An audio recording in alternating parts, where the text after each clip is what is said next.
Galera, bom dia. Bom, episódio 1 tá rolando. Eu não acreditei, mas tá rolando. Esse episódio aqui, Papo de Reciclagem, tem um patrocinador master, Grupo Maeda Recicla, tá?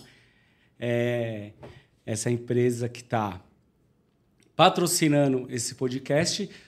O Grupo Maeda Recicla, galera, é uma empresa com 4 décadas aí, aproximadamente, atuando na gestão de resíduos, tanto classe 1 para transporte e destinação final, e classe 2B, que são os resíduos pós-indústria, ou seja, a empresa é focada no gerenciamento de resíduos para empresas, e ela também aplica a reciclagem para os produtos recicláveis. E a gente queria trazer ela, e a gente conseguiu trazer ela, que é a Anne Catadora. Ela tem uma história incrível. Antes de trazer ela, eu comecei a seguir ela nas redes sociais. É a primeira vez que eu vi ela, eu falei, cara, eu quero fazer algo com ela. E olha onde a gente está. A gente está no primeiro episódio com ela. Minha amiga, seja bem-vinda. Obrigado por vir até aqui participar. Esse é o episódio 1, que está sendo muito especial para a gente. Se apresente, conta um pouco aí da sua história para a galera te conhecer. Tudo bem, Léo? Tudo bem, gente? Olha, eu sou a Anne Catadora, eu tenho 32 anos, sou catadora de materiais recicláveis há 10 anos. Estou muito honrada de estar participando com você aqui do primeiro episódio. Desejo que esse podcast flua e vá muito longe. Amém. Que a gente possa ver muitas ideias legais trocadas aqui, porque esse assunto ele é muito importante, é fundamental para a nossa sociedade. E eu estou muito feliz que hoje está em alta falar sobre a reciclagem, a sustentabilidade. Isso traz, né, um olhar muito importante para o trabalho dos catadores. Então, hoje eu estou aqui para falar um pouco da minha vivência, da minha história. E estou muito feliz. Bacana, minha amiga. Eu te acompanho já há um tempinho nas redes sociais. Primeiro, porra, que bacana. Uma galera te segue em peso lá, né, no Instagram. Mais de 300 mil seguidores. Poxa, você é inspiração para todo mundo. Trouxe uma primeira pergunta, minha amiga, já para chacoalhar. A galera não sabe, né, o que vocês enfrentam na rua. Eu, como estou nesse mercado há muito tempo, eu sei a dor que você tem nessa cadeira, que é de ser catadora, além de ter, né, preconceito, não ser valorizada nesse mercado, né, tanto pela sociedade como pelas prefeituras e governos. Cara, eu sei que vocês enfrentam muitos preconceitos. Além de enfrentar o preconceito, né, Anne, não tem incentivo, nem de prefeitura, nem de governo. A gente um pouquinho antes aqui batendo um papo, inclusive você trouxe que lá no Ceará, né, tem um incentivo que é a Bolsa dos Catadores, né? Isso. Dizendo tudo isso, minha amiga, preconceito, enfrenta mesmo, e você acha que tem que ter, de fato, o governo tem que olhar e tem que incentivar essa categoria? Olha, Léo, com certeza, sabe? A gente, para a gente poder sair na rua, seja com carroça, seja com carro, seja com saco, né? Porque existem várias modalidades, né, de catadores. Com certeza, porque é o nosso trabalho, sabe? As pessoas dependem do nosso trabalho para que elas possam viver as suas vidas e para que a cidade possa fluir. A gente faz parte da dinâmica das cidades, só que numa invisibilidade que acontece há muitos anos. Então, assim, a gente faz um trabalho importantíssimo e fundamental. Às vezes as pessoas olham para a gente com discriminação, porque, infelizmente, a maioria dos catadores estão associados à vulnerabilidade. Verdade. Ou seja, muitos moram nas ruas, muitos têm vício em drogas, assim como eu já tive também, já morei na rua. Então, as pessoas precisam olhar para essa pessoa, olhar para esse catador, para quem faz esse trabalho de maneira mais empática, de maneira mais humana, e entender, sabe, esse profissional e essa pessoa. A gente precisava muito que o governo nos olhasse e nos enxergasse também. Por quê? Porque o governo é uma instituição que também nos olha com O governo é uma instituição que também nos olha com invisibilidade. Total. E isso é muito triste, porque os catadores precisam muito de assistência. São uma classe que vive em grande vulnerabilidade, que faz um trabalho muito grande e fundamental e precisam de acesso à moradia, precisam de acesso à saúde, precisam de acesso à água, sabe? Quando a gente está fazendo esse trabalho, por causa da discriminação, às vezes a gente conseguir tomar um copo d'água durante a nossa jornada de trabalho é muito difícil. Então, assim, é uma camada, sabe? É uma camada de dificuldades. São várias camadas, né, minha amiga? E aí a gente precisava realmente que o poder público enxergasse o nosso trabalho e enxergasse que nós somos humanos e precisamos desse apoio. Legal. Bom, olha aí, governo, o papo é para vocês, tá? De fato, essa galera não é assistida, né? É só a gente enxergar como sociedade. Quantas vezes a gente está lá no carro, dentro do conforto do carro, e você olha para o lado ali, e você trouxe uma coisa muito bacana, né, minha amiga? Que é a associação que a gente tem do catador versus usuário de droga. Mas veja bem, o usuário de droga, ele não está usando droga porque ele escolheu usar. Foram as condições, né, Anne? Que muitas vezes o contexto de vida dele.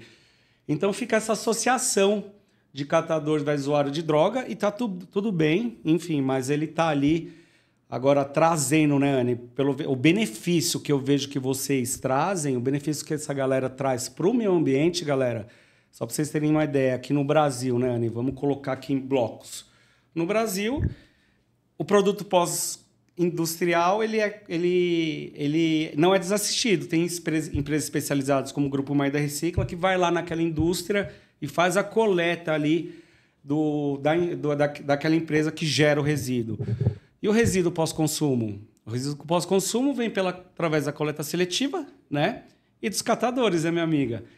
Fato é, galera, que o governo não dá conta, né, Anne? Você sabe muito bem, não dá conta de colocar caminhão de coleta seletiva aí para fazer a coleta dos produtos pós-consumo. Para vocês entenderem, o produto pós-consumo, galera, é o produto que você gera dentro da sua casa. Ou o caminhão da coleta seletiva vai passar aí na sua casa e vai coletar, ou a Anne, como com diversas outras pessoas da categoria dela, vai passar lá em frente da sua casa e vai coletar esse material. Que vem para a próxima pergunta, minha amiga. A gente sabe que, de fato, é tudo em cima de oferta e demanda. O que é oferta e demanda, pessoal? Se a indústria está consumindo muito aço, muitas vezes isso tem um movimento de ampliação de preço. Ou seja, a indústria que consome esse produto como matéria-prima, ela precisa da sucata para fabricar novos produtos. Então, é em cima de oferta e demanda, tá? Ela está precisando mais de sucata ferrosa, provavelmente essa sucata vai subir de preço. E muitas vezes também, se ela está cheia de sucata dentro do pátio dela, ela vai conter os preços. Esse preço vai baixar. E aonde isso vai se refletir? Lá na Anne, porque a Anne está lá com aquele carrinho coletando ferro, e quando o preço baixa, ela deixa de colocar mais dinheiro no bolso, né, Anne? Então, tem muitos produtos aí que a gente fica dependendo dessa flutuação de oferta e demanda da indústria, né? Você podia trazer um exemplo, minha amiga, hoje, atual, de produtos que você acha que poderiam melhorar de preço, de fato, que teriam ter um valor agregado melhor? Olha, com certeza. A começar pelo papelão, né? Porque o papelão é o material mais coletado pelos catadores, né? E é o material que tem em maior quantidade nas ruas. Então, papelão e plástico, principalmente, são os materiais mais comuns que os catadores coletam todos os dias. Eu falo assim de plástico no sentido de plástico duro, PAD, PP, PET, que a gente sabe, Isso. E também o PBD, que é aquele plástico que estica, de sacolinha, plástico filme. Então, esses materiais são materiais que eles têm em muita quantidade, mas é principalmente o papelão mesmo, que tem muita quantidade e não vale praticamente nada. Então, assim, muitos catadores hoje trabalham para fazer esse grande volume de papelão e chegar no final do dia, ver seu trabalho praticamente não pago, né? Porque, infelizmente... A jornada é grande, né, minha amiga? A jornada, na rua. Eu, quando morava na rua, chegava a trabalhar 15 horas por dia, praticamente 24 horas trabalhando, coletando esses materiais incansavelmente para eu conseguir ver a cor de um pouco de dinheiro, né? Então, assim, Perfeito. é muito complicado. E até por isso, né, que também a gente tinha que ser enxergado, sabe, pelo poder público, porque é uma jornada exaustiva, fora todo o processo que a gente tem da desvalorização, da discriminação, a gente tem que passar por isso também. É uma questão não só financeira, mas é uma questão de saúde também. Sim. E, de fato, quem está na rua pagando o preço é vocês, né? Fazendo a coleta ali diária. Você acha o modelo de cooperativa ok, minha amiga? Porque o governo trouxe, né, isso para dentro de casa, né?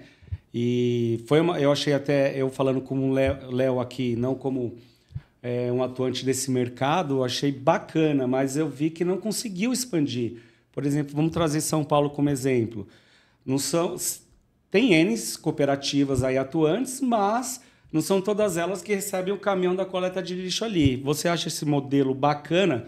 Você já pensou em alguma ideia para trazer para a sua classe, para o governo olhar para vocês, assim, poxa, não, governo, vem cá, não cede aqui um espaço, não cede maquinário, que a gente vai lá para a rua fazer o trabalho que vocês não fazem, né? E daqui em diante a gente vende para as indústrias. Você já construiu alguma coisa? Teve esse debate aí dentro da sua cabeça? Olha, para você ter uma ideia, eu tenho um modelo pronto de inclusão dos catadores na coleta seletiva. Isso é novo, ó, a gente não município. Combinou, hein, galera? É verdade. Então, assim, no meu trabalho, o meu trabalho, o foco dele é principalmente a jornada dos catadores, sabe? Eu falo muito de reciclagem, muito de resíduos. Por quê? Porque a gente sabe que a sociedade precisa de educação ambiental. Porque esse é um dos desafios que a gente passa nas ruas fazendo essa coleta, o quê? É ainda a falta de informação que as pessoas têm, né? A gente sabe muito bem que hoje as pessoas ainda misturam o orgânico com o reciclável, que é a premissa básica, né? Então, a gente precisa... Por isso que eu faço esse trabalho, sabe? Eu sei que eu preciso estar ali. Quando eu comecei a fazer esse trabalho e receber feedbacks, eu sabia que eu precisava ocupar aquele lugar. Por quê? Porque as pessoas precisavam aprender, né? Você é uma educadora ambiental hoje, além de tudo, né? Hoje eu me considero, sim, uma educadora ambiental. E acho que eu estou ocupando um lugar que tem, assim, ainda muito espaço para muitas pessoas. Porque é necessário, é muito necessário. A gente vive uma grande necessidade disso e eu acho que é o primeiro passo que o governo poderia tomar, sabe? Investir mais em educação ambiental no sentido de projetos, de oficinas, de aproximar a população dessa realidade, sabe? Sim. De trazer a população para perto, tanto dos catadores quanto de entender seus resíduos, porque é só assim que as pessoas vão conseguir entender de fato a importância que tem esse profissional e a importância daquele resíduo que ela gera e descarta corretamente, porque aquilo ali é renda para mim, é o pão na minha mesa, entende? Perfeito. E é isso que a gente quer que as pessoas comecem a entender. Bacana. É um trabalho de educação ambiental, né? É um trabalho cultural. Se a gente for olhar para outros países, tem país, para vocês saberem, galera, que até leva multa, até é taxada, né? Se ela não reciclar e destinar corretamente os resíduos dela. E a gente trazer isso para o Brasil, tem que começar lá do seu filhinho que você trouxe para cá, a educação com ele, né? Para criar aquele nível de consciência que é reciclar dentro de casa. E que é muito bacana, que você sabe se você reciclar esse produto corretamente, você deixar lá na porta da sua casa e eventualmente passar um catador, você vai gerar renda para esse trabalhador. Yane, cá entre nós, né? O trabalho importantíssimo que é feito em prol do meio ambiente, né, minha amiga? Perdão. Né? Com certeza.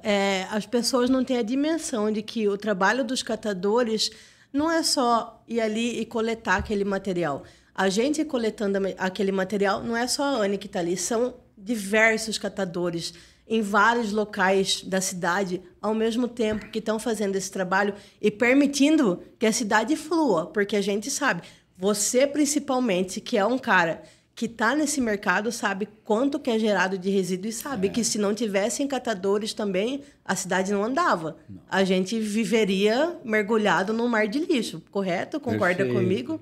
Então, assim, ao mesmo tempo que a gente está retirando aquele resíduo, a gente está deixando o quê? Também que não chegue para as pessoas doenças causadas por vetores que podiam estar ali, naquele resíduo. Então, assim, a gente, além de fazer esse trabalho de coleta, a gente está fazendo um trabalho que era para a indústria estar fazendo, recolhendo de volta os materiais que ela põe no mercado. Política. E a gente não está recebendo por isso das empresas, correto? Perfeito. A gente está fazendo um trabalho que era de responsabilidade das prefeituras também, entendeu? A gente está fazendo um trabalho que não é só material reciclável, não é só coleta, não é só limpeza, mas é promover a saúde da sociedade e muitas vezes as pessoas não têm essa dimensão. De novo, né? É muito louco isso, o tamanho de significado que é um catador e, de fato, até hoje... ninguém olha. E assim, a gente tem que falar de governo mesmo, tem que bater essa tecla com o governo, porque é o governo que teria que dar incentivos. Na verdade, o governo veio, né, sancionou a Lei Nacional de Política dos Resíduos, e fato é que ainda não funciona. Que lei é essa, galera? Vamos trazer, né, no exemplo da Coca-Cola, por exemplo. A Coca-Cola, ela usa a embalagem dela para distribuir os produtos dela, que é a PET, né? Só que a Coca, ela tem que trazer de volta para dentro da indústria dela 30% dessas embalagens que ela colocou ali para consumo. Isso funciona, galera? Para a Coca pode funcionar, mas isso, para vocês terem uma ideia, né, Anny? Ela é aplicada para toda indústria que fabrica algo e usa a embalagem para transportar os produtos dela. O que eu estou querendo dizer? Não funciona, tá? De novo, quem é que vai coletar esse material? Os catadores. Aí eu vou colocar uma pergunta que está fora do roteiro. Perfeito. Mas que vou colocar você na mira agora. Vamos embora. Você tinha me perguntado o que eu achava, né? Das cooperativas, do modelo e tal. Então, eu acho muito legal. Eu conheço muitas cooperativas, só que cooperativas estruturadas, que eu acho legal. Assim, por exemplo, eu tive a oportunidade de conhecer a cooperativa Crescer, na Barra Funda. Tive a oportunidade de conhecer a Coopercaps, do Telines Basílio, famoso carioca. E, assim, a gente, quando tem estrutura nessas cooperativas e tem gestores que estão... o carioca é à frente do seu tempo, né? Isso. Então, é uma pessoa... Você gosta dele, minha amiga? Isso. Você acha que ele tá puxando bem esse bonde? Com certeza. O carioca, para mim, é uma grande admiração, inspiração. Então, assim... A gente sabe muito bem, eu falo assim, porque eu já fui beneficiada por créditos de reciclagem também. E tá tudo bem. Então, eu acho que... você tá trabalhando, né, minha amiga? Sim, com certeza. Eu falo assim, não tem nada de errado, só que eu falo isso por quê? Porque hoje existem cooperativas que não são estruturadas, a gente sabe muito bem, né? Hoje em dia existem cooperativas, sim, como o Léo falou, que não chega o caminhão lá. Hoje a gente trabalha, mesmo a pessoa que está na cooperativa, trabalha com essa discriminação, que é o quê? Às vezes a gente chega num prédio, eu falo muito da necessidade da educação ambiental, porque às vezes a gente chega num prédio, o síndico não quer nem olhar para a gente, sabe? O próprio síndico não entende essa importância. Graças a Deus isso tem mudado, sabe? A gente tem dado mais visibilidade para isso nesse momento, porque essa questão é urgente, né? Então isso está afetando a gente, é um momento que começa a afetar a sociedade, as pessoas começam a pensar um pouco mais nisso. Então, eu falo nesse sentido, sabe? Não só dos catadores que estão nas ruas, mas principalmente assim, do poder público também olhar para essas cooperativas. Porque tem cooperativa que não tem luz, tem cooperativa que não tem água, tem cooperativa que não tem esgoto, não tem banheiros. Então, assim, é absurdo. Isso é absurdo para um trabalho tão importante e tão imenso. Então, assim, a falta do governo nessa classe é imensa. E você trouxe uma coisa muito bacana, né? Uma cooperativa, no final do dia, ela vai virar uma empresa que ela vai empregar os catadores, né? Qual a dificuldade que eu vejo, minha amiga? De fato, você trouxe uma dor do cooperado. Muitas vezes o cooperado, que é um catador, e ele não estudou, ele não aprendeu a fazer gestão. Então, assim, mais uma mais uma ideia, governo. Somos pessoas aqui que tem muitos anos de bagagem, tá? A gente sabe o que a gente está falando. Mais uma, traz um gestor para dentro dessa cooperativa, né, Anny? Esse gestor ele vai cuidar de todas as questões burocráticas para que essa cooperativa funcione, para que esse cooperado, que é o catador, fazer o trabalho dele, que é o quê? Despoluir o mundo. No final do dia é esse, né, meu amigo? E olha que nada mais justo vocês receberem para despoluir o mundo. Despoluir o que eu gero dentro da minha casa, cara. Eu fico impressionado até hoje como, de fato, não tem uma política pública ferrada, digo o âmbito macro, não micro, a nível nacional, que está olhando para a sua categoria, minha amiga. Né? Que é o quê? Colocar, de fato, estruturar. Né? A gente sabe que até certo ponto, uma prefeitura pode estruturar ali uma cooperativa, mas eu sei que a briga é grande para trazer uma máquina, porque não é só a Anny ir lá para a rua e coletar o papel. O papel, só para vocês terem uma ideia, gente. Tá vendo o tamanho dessa mesa aqui, ó? Para você, né, Anny? Encher essa mesa de papel é um volume danado, dá 40 quilos, tá? Só para vocês terem uma ideia. Então, a Anny vai para a rua e coletar papel, ela tem que trazer lá para a cooperativa, ela tem que ter uma máquina para compactar e ganhar espaço dentro da cooperativa. Cara, a briga é grande, hein, minha amiga? Eu acompanho, né? Então, assim, muito trabalho pela frente. Esse podcast está vindo para isso, para tentar quebrar essas bolhas, para que isso chegue na mão de uma galera bacana, decidora, a galera da canetada final, né? Dar voz, né, minha amiga, para vocês, que o trabalho que vocês fazem é incrível e não basta só, no final do dia, você receber pelo aquele produto, que a gente sabe que o valor não é alto.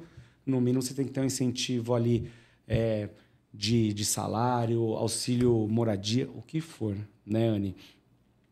Você trouxe uma coisa bacana também, Anny, que é do condomínio, né? Eu quero construir com você aqui a jornada, para vocês entenderem, galera, a jornada do produto pós-consumo. Você se intromete e fala, espera que eu tenho para agregar, aqui é meio que um bate-bola, para a gente construir junto. Anny trouxe, né, que hoje a maioria da galera mora dentro de apartamentos, né, minha amiga? Imagine enquanto uma torre de 12 andares, né, não gera em cada apartamento, né, Anny? Como é a jornada dessa galera? Você vai lá, você vai pegar, tomar seu café, vai descartar no lixo, você vai pegar a sua latinha de cerveja, vai descartar no lixo. A educação ambiental começa aí, né, minha amiga? Cara, fato é que são pessoas e pessoas. A pessoa que ela é engajada, né, Anny, com as questões ambientais, ela vai separar o lixo dentro de casa. Com certeza. E vai lavar, principalmente, tá, gente? Precisa lavar. O resíduo precisa estar limpo. Olha, e aqui eu acho que isso é um bate-papo muito legal e muito agregador para você que está assistindo, porque aqui a gente tem duas pontas, sabe? Duas pontas que se complementam. Então, eu tenho a minha visão de quem está na rua coletando e o Léo pode passar para vocês a visão dele, de quem compra, de quem repassa para o comprador final, para a indústria. Então, assim, para mim, tem que estar lavado, porque eu tenho essa informação. Não precisa lavar, não precisa de uma lavagem profunda, mas precisa estar limpo, sem resíduo orgânico, certo, gente? E aí, quem vai confirmar isso para vocês é o Léo, que compra esse resíduo de mim. Perfeito. E aí, precisa estar limpo, Léo? Precisa estar limpo, né? Galera, precisa estar limpo. Cara, se eu falar para vocês, Anny, separa esse resíduo aí na sua casa. Você vai olhar, eu vou separar um resíduo pro catador passar aqui e pegar? Cara, a educação ambiental começa dentro de casa. Imagine você e mais 50 apartamentos colocando esse copinho aqui, uma latinha de alumínio e esse papel aqui dentro do mesmo saco. Essa é a dor da Anny, né, Anny? Com certeza. E eu vou falar para vocês. Eu acabei de pensar o seguinte aqui. A gente vai começar a invadir casa de recicladores igual o Léo para ver se todos eles que estão comprando material têm lixeira de coleta de resíduo em casa, hein? Vamos ver, né, pessoal? O que vocês acham? Perfeito, meu amigo. Ó, tá aqui, tá assinado. A gente vai fazer isso. Se prepare, ó. Vamos começar pelo Léo, mas vamos chegar no Rafael Barros, na Juliana. Vamos embora. Então, se essa galera, né, minha amiga? Se você separar aí dentro do seu apartamento, pelo menos em 3 sacolinhas, um pro papel, né, Anny? Um pros plásticos. O que a gente gera mais hoje dentro da nossa casa? É plástico, né? Plástico, um para alumínio. Esse material, qual é a jornada dele? Ele vai descer, ele vai parar lá naquele quadrado de lixo que ninguém quer passar por perto, né, minha amiga? Aonde começa o trabalho? Aí começa o trabalho do catador ou da coleta seletiva. Se é a Anne e mais uma galera, um cooperado que tá atendendo aquele condomínio, e esse material tá tudo separado, tudo misturado dentro de um saco, a Anne vai ter que coletar esse material, vai ter que levar para a unidade dela e separar item por item. E essa é a grande realidade. Sim. Né? E aí, sabe uma coisa que é, infelizmente, uma realidade que eu posso confirmar, né? Que eu posso comprovar por ter passado, por ter conhecimento em cooperativas e tanto o meu conhecimento na rua, é que parte desse material gerado que chega até as cooperativas, mais de 30% dele é rejeito. Por quê? Porque está sujo. Vai pro lixo. Então, assim, de novo, galera, é um trabalho cultural, é um trabalho que eu e a Anne, cada um na sua ponta, levanta essa bandeira, né, minha amiga? De novo, Anne com mais de 300 mil seguidores, uma pessoa super engajada nas redes sociais. Sigam ela, mas segue eu também, hein? Sigam ela, uma porrada de dica bacana. A Anne é quem tem a dor, galera. Então, tudo que ela diz aqui é o que ela de fato passa. Aí você fez uma pergunta, né, minha amiga? Vai chegar lá na sua... Você vai separar esse produto e o Grupo Maida Recicla vai comprar esse produto da Anne. Galera, não só o Grupo Maida Recicla, mas como qualquer outra empresa que tem um CNPJ nesse segmento, eles só vão comprar esse produto da Anne se ele estiver separado, né? Então a Anne vai ter que trazer lá tudo separadinho, o papel, o alumínio, o ferro, né? Para depois a gente remunerar ela. Então, de fato, falta mesmo um trabalho de incentivo à reciclagem. Tem a galera que é engajada, que é a galera que gosta desse assunto. Essa galera vai separar, né, Anne? Mas a maioria esmagadora esquece, né, minha amiga? Não vai separar. E a Anne que vai ter que fazer o trabalho, como diversos outros catadores.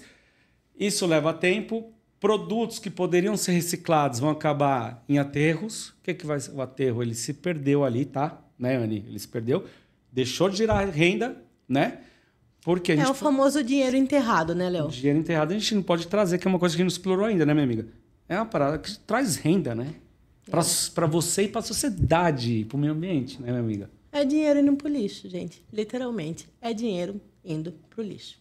Então, assim, é muito preciso, né? E é por isso, sabe? É um dos motivos de eu estar ali. Como a gente falou assim, ó, a gente falou de preconceito, discriminação e tal. Eu comecei a provar, quando eu comecei a criar conteúdo, de um outro preconceito, o preconceito digital, sabe? Preconceito digital, cara. Porque, assim, antes o preconceito chegava em mim ali na rua, quando eu estava puxando carroça, as pessoas buzinando, sabe? Falando palavras horríveis para mim. Aí, quando eu cheguei na rede social, o que aconteceu? Comecei a receber mensagens de pessoas. No começo foi muito difícil, gente, sabe? Eu tive que lutar, por quê?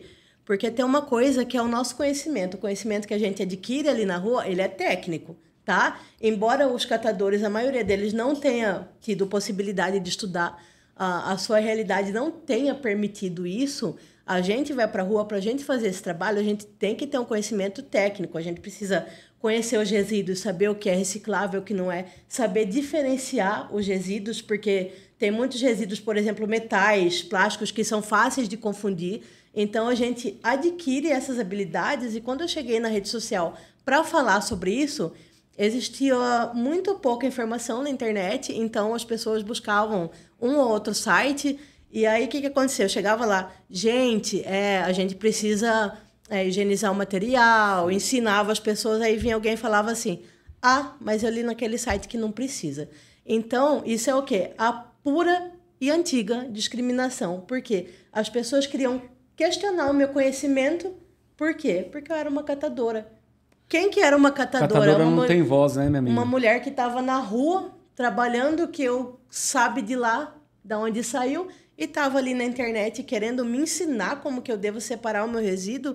Então, assim, foi um longo percalço, essa jornada aí de 5 anos criando conteúdo. Quanto tempo você está nesse mercado, minha amiga? Eu estou há 10 anos, catando material e eu estou há 5 anos criando conteúdo. E aí, assim, no começo foi essa dificuldade, até que eu provei o meu conhecimento. Várias vezes eu tive que provar o meu conhecimento. E aí hoje, graças a Deus, esse tema está tendo mais visibilidade. As pessoas estão se interessando um pouco mais por ele. Mas, de fato, assim, como você falou, ainda precisa, né?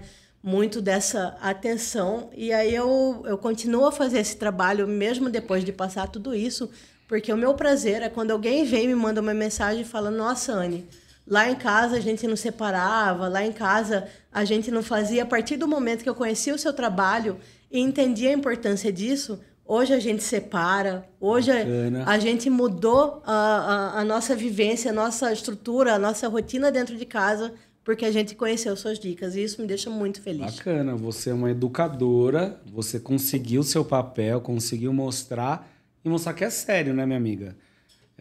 Você fez um post outro dia sobre resíduos, né? Resíduos que podem ser reciclados, resíduos que não podem ser reciclados. Eu quero puxar essa próxima pauta para explorar com você aqui e pedir a sua opinião, né? Cara, Anne, na década de 80, 70% do que a gente descartava no lixo era ferro, era tampa de ferro, era tudo ferro. Cara, hoje esmagadoramente é plástico, né? O plástico ele é leve e, galera, para vocês entenderem, antes da reciclagem vir, você consome pelos olhos. Então a indústria ela não vai olhar para a reciclagem do produto dela quando ele foi descartado. A indústria vai olhar se aquilo está visualmente comunicando o consumidor dela. O que eu estou querendo dizer aqui, né, minha amiga? Tem produto que não se aplica a reciclagem, mas a indústria está cagando. A indústria quer que o produto dela seja embalado para comunicar com bonito. Isso, comunicar com o público dela. No final do dia, né, minha amiga? No final do dia, se não tiver economicamente viável, nem para um lado nem para o outro, o negócio não vai. Agora é a construção da pergunta, né, minha amiga? Isso é para o lado do meio ambiente, tá péssimo, né, cara? Porque tem produtos plásticos. Por exemplo, a gente vai pegar, né, Anne, aquele copinho de plástico. Sabe aqueles copinhos de plástico que é bem mole? Em cima tem ele é fechado a vácuo com aquela folha de alumínio.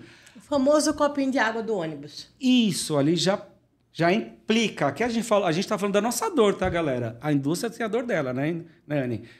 Já implica a reciclagem, né? Por quê, né, Anne? O copo plástico tem a matéria-prima plástica e tem o vácuo que é de alumínio. O que a Anne vai ter que fazer? Ela vai ter que pegar unidade por unidade e sacar, né, aquele rótulo de alumínio. Ou seja, é a indústria puxando para cá e os recicladores puxando desse lado, né? E fora que, sem contar que, nesse caso, ainda vai dar um trabalho, mas a gente vai conseguir fazer essa separação. E quando se trata de Tetra Pak, e quando se trata de um tubo de pasta de dente, e quando se trata de um BOPP, todos esses que eu falei, gente, são materiais que envolvem mistura de materiais, papelão, plástico, principalmente mistura com alumínio. Então, não se tem como separar nem mecanicamente. Então, o que acontece? É como, complementando aqui o que o Léo estava falando, esses materiais, o Tetra Pak, por exemplo, até o BOPP hoje em dia, um pouco pós-consumo, tem até uma reciclagem, sabe? Um índice muito baixo. Só que o que acontece? Os produtos finais dessa reciclagem, eles têm uma aparência manchada por causa dessa mistura, né? Do alumínio, com o plástico, com o papelão. Então, não vai ser uma cor lisa, homogênea. E ele tem uma aparência estranha, né? Como se fosse suja. E aí? A indústria vai interessar para ela colocar isso no mercado? O consumidor vai querer chegar lá e comprar uma embalagem que tem uma aparência esquisita, sabe? Eu vou querer fazer por exemplo, uma reciclagem dessas garrafas que são coloridas, as PET coloridas, Perfeito. Que têm baixíssima viabilidade de reciclagem. E os plásticos coloridos, geralmente, eles precisam ser pretos, né? Depois da reciclagem, a tonalidade. E aí, você vai querer comprar um produto num plástico estranho que remete a sujeira para um alimento? Isso. Então, assim, tem muito toda essa jogada. Quando a gente fala que não é só a reciclagem, não é só a reciclagem. é o marketing, é a fabricação, é a indústria. E isso fora os materiais ainda que nem dá para a gente reciclar, que só levam em consideração a estética. Você conectou um ponto que eu achei muito bacana, né, minha amiga? Que você aí vendo a gente talvez nem tenha conectado esse ponto. Cara, no final do dia, a indústria vai olhar para a embalagem que conversa com o público dela. E muitas vezes essa embalagem não se aplica à reciclagem. Olha só que de repente a gente não começa a criar um nível de consciência aí para quem pelo menos está assistindo esse podcast. Você quer tomar uma água? Cara, não vai procurar por embalagem. Vai procurar por índice de reciclagem dessa embalagem. O que está por trás da reciclagem, galera? Né, Anny? Socioeconômico, tem um apelo econômico, porque todo mundo precisa sobreviver, né? Mas, cara, no final do dia não tem jeito. O apelo ambiental, da questão, do X da questão. Você está consumindo alguma coisa, né, Anny, dentro do mercado, cara? Comece esse movimento de não olhar para a embalagem. Se a indústria entender que você não está olhando para a embalagem, ela não precisa mais comunicar essa embalagem. Ela pode usar só uma embalagem reciclável. Esse produto vai ser descartado, ele vai ser reciclado. Cara, tá todo mundo vendo o que está acontecendo com o mundo, né, Anny? Com certeza. E assim, outra coisa de fato muito importante é que vocês pesquisem as iniciativas socioambientais dessas empresas. Porque não é só fabricar produtos, é assim, a palavra socioambiental, que o Léo falou, ela define tudo isso, sabe? É como se fosse uma regra. Então, assim, o socioambiental é o quê? É a preocupação de que eu estou colocando uma embalagem no mercado, aquela embalagem vai ter um apelo econômico de lucro, mas ela vai ter um apelo ambiental de não fazer poluição, de ser reciclável e de chegar na ponta para quem vai reciclar virar um novo produto. Então, isso é um apelo socioambiental. E aí você vai ver se essa empresa ela tem iniciativas com catadores, se ela apoia cooperativas, se ela apoia limpezas de praia, tudo isso, sabe? Tudo isso envolve essas camadas de engajamento de uma empresa. Então, vocês podem optar por novas embalagens, com certeza. Esse é o primeiro passo, sabe? Para a gente procurar, igual Perfeito. O Léo falou, a reciclabilidade de tudo que a gente consome, saber o que a gente está consumindo, se é reciclável ou não, e aí pesquisar sobre as empresas que põem isso no mercado, sabe? Para quem a gente está dando o nosso dinheiro. É isso. Só que tem que ter um nível de consciência, né, minha amiga? Se não tiver um nível de consciência... Nós somos consumidores, né, Anny? Eu e você. Se a gente não chegar lá no mercado... Minha amiga, qual é o objetivo? É matar a sede ou é a embalagem? É matar a sede, cara. Então, de fato, a gente tem que começar a criar esse nível de consciência. Acho que todo mundo está passando pelos níveis climáticos absurdos pelo mundo, né? Ou seja, gente, o mundo está pedindo socorro. Fato é que cada vez mais a gente tem que olhar e por isso que esse tema tá hypado, né, minha amiga? Com certeza. E aí eu falo uma coisa para vocês, ó.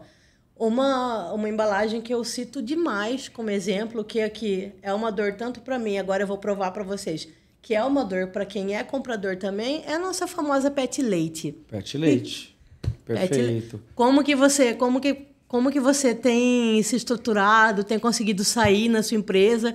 Porque, assim, pra gente, outra coisa que vocês precisam entender, assim, como que é... Não que vocês precisem entender, mas, assim, eu explico para vocês verem que é diferente, né? A gente que trabalha na rua, a gente vende geralmente para os ferros velhos, que são empresas menores, que compram em volumes menores das pessoas que estão catando aí diariamente. O grupo do Léo já é mais uma empresa mais estruturada, que já compra de outras empresas, compra de catadores também, mas compra em volume muito maior. Então, é por isso que eu faço essa pergunta para ele. Porque eu, por exemplo, que vendo em volume menor, não consigo vender a Pet Leite. Por quê? É uma embalagem que tem um liner dentro, que não se aplica no mercado, que tem aquela cor branca, fechada. Então, assim... tudo impacta na reciclabilidade desse produto. Então, eu sempre falo, gente, Pet Leite, o Tetra Pak, ele não é, assim, a embalagem mais perfeita, mas é melhor. Ainda tem alguma finalidade, sabe? Depois da reciclagem, pode virar uma telha ecológica, pode virar uma caneta. Tem várias coisas. Agora, pet leite realmente é uma questão para todo mundo. Que vem de conexão da pauta que a gente puxou, né, minha amiga? O que você está consumindo ali na prateleira do supermercado? Se você não assiste, se você que assistiu esse podcast, Ania, eu tenho certeza que essa galera não sabia disso. Vamos olhar diferente para as embalagens ali? A Anne trouxe uma de N embalagens que não se aplica a reciclagem hoje por conta de N fatores. Entre elas é a cor fechada do produto, uma cor fechada. O que é uma cor fechada? Imagine você consumir uma garrafa de leite dentro de uma PET preta. Não tem comunicação, né? Concorda, Anne? Com certeza. Essa é a luta. Então, aquele fabricante de leite, cara, ele vai ter que colocar numa embalagem branca, porque comunica com leite. Então, é aí essa bolha que tem que começar sendo quebrada. É o consumo lá na prateleira do supermercado. Minha amiga, pet leite, entre N outros produtos. Você trouxe uma coisa muito bacana também, é consumir um produto novo. Esse produto novo, virgem, ele vai vir para cá, ele vai ser produzido, ele vai ser descartado, ele vai se aplicar a reciclagem de novo, né? Aqui só trazendo um dado rapidamente, o aço ele é reciclado infinitas vezes, o alumínio, latinha, ele é reciclado infinitas vezes. Agora, papel, o buraco já é mais embaixo, ele começa a perder as fibras, ou seja, ele começa a perder reciclagem, ele sai ali com matéria-prima virgem, ele é reciclado 1, 2, 3...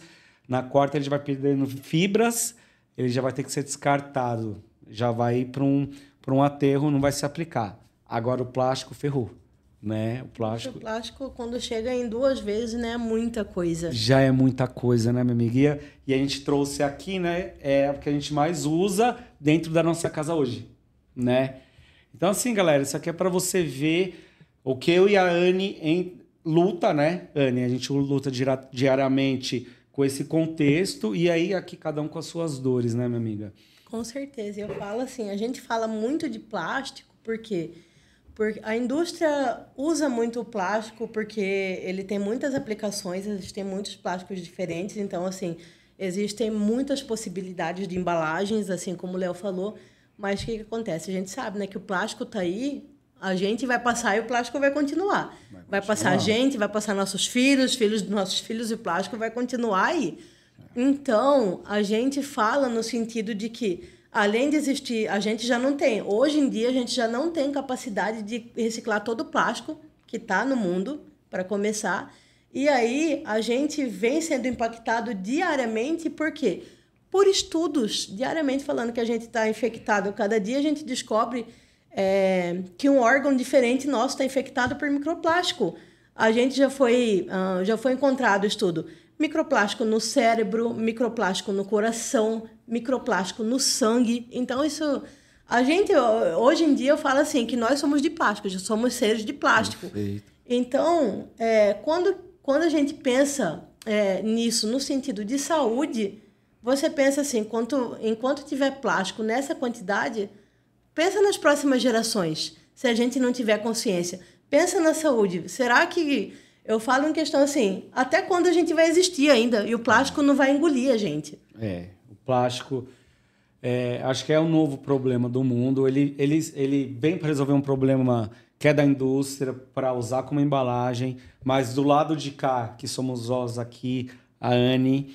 Estamos, de fato, sofrendo, mas a gente vai caminhar para uma solução, né, minha amiga? Não é possível. Com certeza. E uma curiosidade é que o plástico, sabe quando que ele foi inventado? Uma das aplicações dele lá no começo era porque as pessoas carregavam suas compras em sacolas de papel e elas rasgavam muito.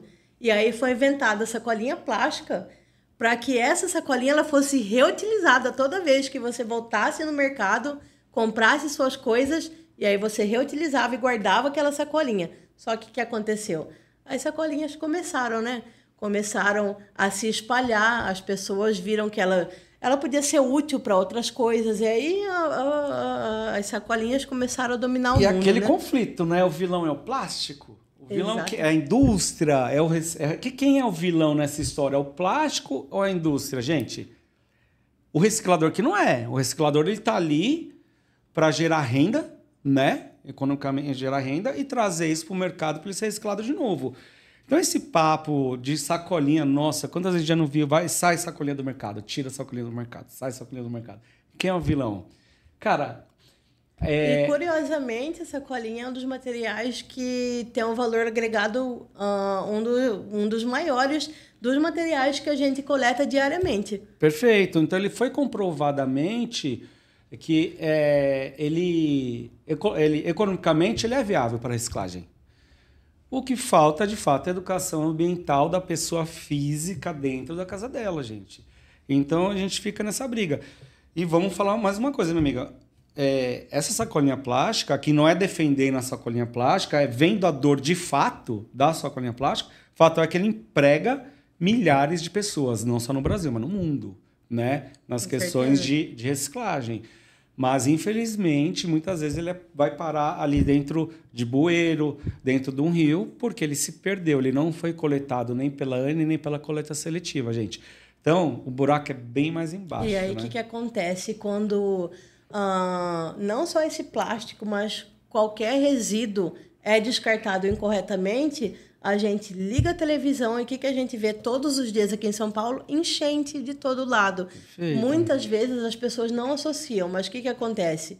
Eu não ligo para o material que eu gero, descarto de qualquer jeito, jogo no valão, jogo no rio, jogo no terreno baldio, vem a água, entope o bueiro, entope os encanamentos, a água sobe e não tem por onde escoar. O que acontece?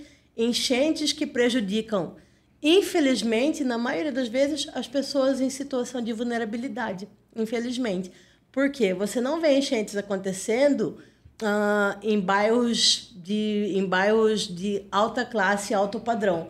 O que isso significa? Que além da nossa consciência ambiental, o governo, mais uma vez, tinha que estar pensando nisso também. E aí eu falo assim, que são muitas coisas associadas, mas você pode começar tomando essa atitude na sua casa. Recicle, separe o seu material, composte o seu resíduo orgânico, procure entender mais como que é muito simples a gente poder compostar em casa, poder separar o nosso resíduo. Existe também um aplicativo hoje que chama Cataqui, você pode baixar o Cataqui no seu celular. O Cataqui é um aplicativo onde você pode chamar um catador, você contrata o serviço do catador, o aplicativo é de graça, mas o serviço do catador não, então você combina com ele um horário, você tira foto dos materiais que você tem, você paga pelo serviço dele e ele dá a destinação correta, a destinação final para esse material. E aí, esse material não acaba no meio ambiente causando diversos prejuízos. Bacana o que o Cataqui faz. Eu conheço o Cataqui, conheço o idealizador. Ele é um cara, né, que luta pela causa.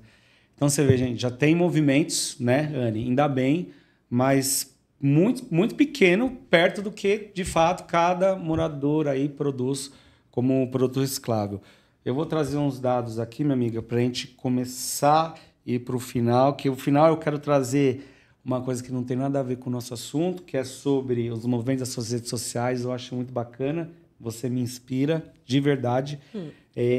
Cara, galera, uns dados importantes para a gente fazer conexão de toda a discussão que foi feita aqui.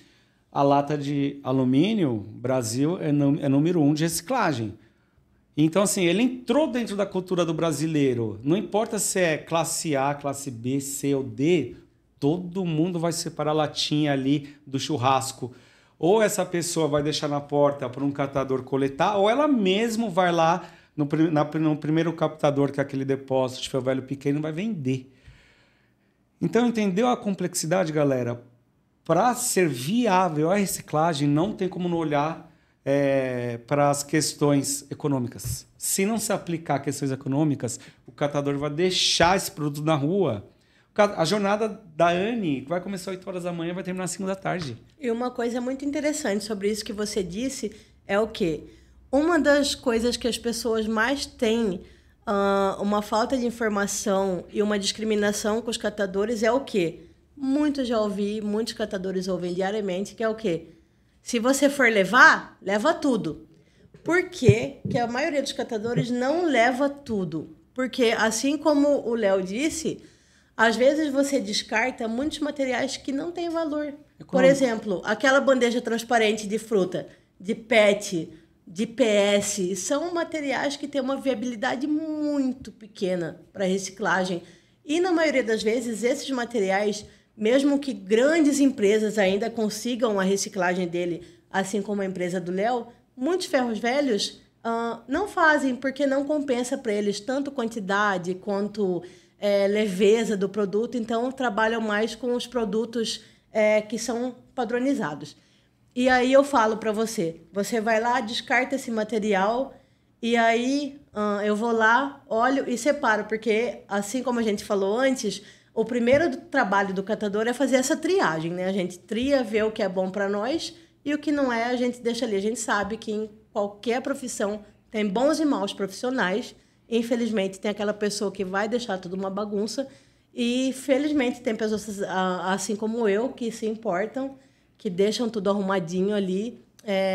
Mas é isso, essa é a essência do porquê que isso acontece, sabe? Porque tem muita coisa, sabe? Muitas embalagens, muitos materiais, e nem sempre esses materiais são recicláveis ou mesmo eles têm viabilidade comercial, seja para o catador, seja para uma grande empresa. Perfeito, meu amigo. Então, assim, você trouxe outra coisa muito bacana, vou juntar lá o material, vou lá no Cataqui, vou encontrar a Anne vai vir até aqui, eu quero que ela descarte um sofá. Galera, ela não tem estrutura, né? Muito da dor que você trouxe, né, só minha amiga? Pô, tem 5 quilos de latinha aqui, mas também tem um sofá e tem 10 quilos de madeira. Vocês veem como é complexo? A Anne vai, para ela pegar aqueles 5 quilos de latinha, ela vai pegar o seu sofá e 5 quilos de madeira e colocar dentro do carrinho dela, ela vai descartar onde, né, Dani? Né, Anne? É uma dor dela e é uma dor real que acontece muito de fato, né?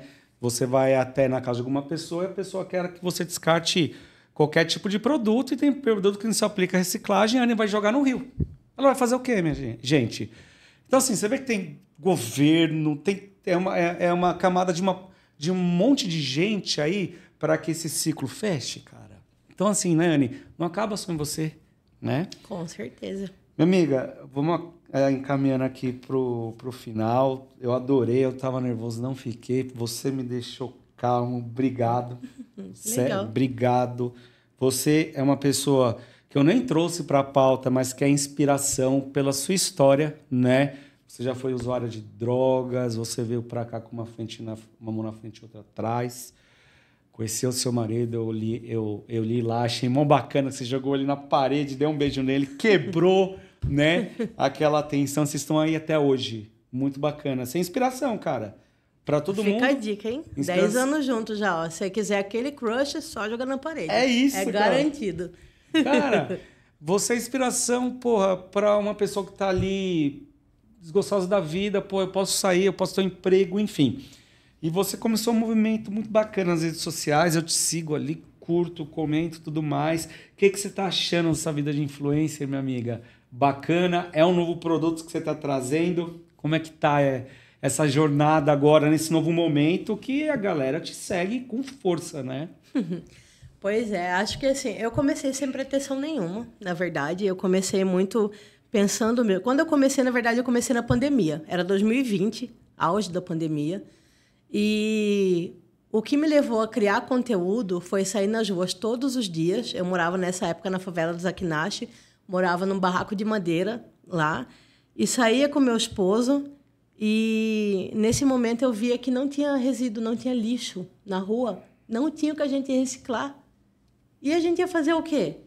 Sabe? Nesse momento foi um período assim muito difícil, que a gente sobreviveu de doações, porque se não fossem as doações das pessoas, a gente realmente não sabe como a gente teria conseguido atravessar esse momento, que foi um momento muito difícil para todo mundo. A gente estava enfrentando a pandemia de uma doença que ninguém conhecia, todo mundo sentia medo de morrer, todo mundo via as pessoas do lado, entes queridos que adoeciam, logo estavam entubados, infelizmente. Então, a gente se assustou muito com isso. A gente não sabia se a gente não sabia nem como a gente se proteger dessa doença, como a gente ia saber como descartar o nosso lixo corretamente, sem infectar as pessoas que trabalham com isso. Então, assim, foram muitas coisas ao mesmo tempo e a gente teve que aprender a viver esse momento. E aí eu comecei a mostrar para as pessoas e eu comecei a criar conteúdo por quê? Porque ali naquele momento eu pensava, cara, eu tô aqui passando por esse momento, mas nós somos 1 milhão no Brasil. E aí? E quem não tem uma internet, quem não tem um acesso, quem não pode ser ouvido, quem não é convidado para um podcast, quem está ali na rua, quem está ali passando despercebido. Então, foi por isso, foi por esse motivo que eu comecei a criar conteúdo. E, assim, foi muito legal, sabe? No começo foi muito, muito difícil mesmo. Foi bem complicado, assim como eu falei, para você ter que lidar com essas coisas. Mas hoje, graças a Deus, eu estou ali há 5 anos, tenho meu conhecimento ali consolidado. Já atingi muitas marcas de sucesso, já trabalhei com marcas como Havaianas, o Boticário, marcas grandes que reconheceram... Olha quem te trouxe, hein, galera? De peso. E essas marcas conseguiram reconhecer o meu valor ali. E, mais uma vez, eu falo que eu estou honrada em participar, porque é isso, sabe? É você reconhecer o valor, sabe? Eu falo assim que eu me sinto muito feliz, porque hoje, no patamar que eu me encontro, eu consegui colocar, sabe, os catadores na pauta, sabe? Antes do meu trabalho, eu não via ninguém falando do nosso trabalho. Eu queria você, minha amiga. É por isso. Obrigada. Continua. Eu não via ninguém falando do trabalho, e quando era alguém falando do trabalho, não era um catador. Era sempre algum gestor, algum diretor da limpeza urbana, alguém da prefeitura, ou algum dono de empresa mesmo, mas não era alguém que estava ali no dia a dia, passando por aquilo. Só você sabe sua dor. Exatamente. E ali eu comecei a criar esse conteúdo por isso. E hoje eu me sinto muito feliz de realmente ter colocado esse assunto, de ter mostrado para muitas pessoas já tudo que a gente sofre, o que a gente passa, e daqui para frente eu quero muito mais. Bacana. É isso, minha amiga. Obrigado de verdade. Foi super bacana, melhor do que eu esperava. Acho que a gente conseguiu trazer um pouquinho. Cara, é um mundo de assuntos que a gente poderia trazer, mas a gente tentou trazer, né, os principais, e assim, trazer a dor da sua cadeira, né, minha amiga? O que vocês passam, e trabalhar essa consciência de quem está assistindo a gente. Tem que começar ali, que é o cara que descarta, que é o famoso produto pós-consumo. Essa galera tem que se engajar, entender que o mundo está pedindo ajuda, né? E que ele tem que separar assim os produtos recicláveis dele ali para deixar prontinho ali, ou para coleta seletiva, ou para um catador passar lá e pegar esse produto e começar o processo ali da linha de reciclagem, né? Com certeza. E uma dica que eu dou para vocês, aliás, uma não, né? São várias dicas de facilitação do trabalho dos catadores que você pode fazer aí na sua casa, que é o quê? Você pensar assim, que a maioria dos catadores estão associados à vulnerabilidade, ou seja, você pode doar um calçado. A maioria dos catadores não tem um tênis, é um luxo. Para alguém que trabalha, por exemplo, eu quando morava na rua, trabalhava 15 horas por dia, andando, coletando. Nossa, eu cheguei a trabalhar todo esse tempo descalça, sabe? Meus pés, não aguentava meus pés, eu sentia muita dor. Então, assim, doar um calçado, doar uma roupa no frio, água, eu falo assim, eu sempre lembro da água porque a maioria dos catadores não tem acesso fácil à água. Ali na nossa jornada de trabalho, muitos moram na rua, já não tem acesso à água por isso. E aí você está na sua rotina de trabalho, às vezes pede num comércio, e aí te olham torto, porque você está sujo, porque você está suado do seu trabalho. Então, assim, é muito difícil. Então, você pode fazer o exercício de colocar uma garrafa de água para congelar aí, para você entregar para um catador. Olha esse calor que está fazendo, gente. A gente está aqui no ar-condicionado nesse momento, mas na hora que abrir a porta ali, meu Deus do céu, a gente sabe o que a gente está vivendo. Hoje em dia, praticamente, ligar um ventilador em casa está quase impossível viver.